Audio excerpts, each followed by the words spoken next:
Okay, there's 5 ways to lock the lock.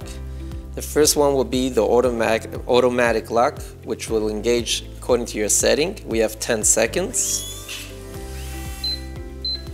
Another way to lock the lock would be by pressing the lock button. Or you can press any of these 10 buttons. Another way to lock the lock is by using the key. And from the inside, you just thumb turn to the lock position.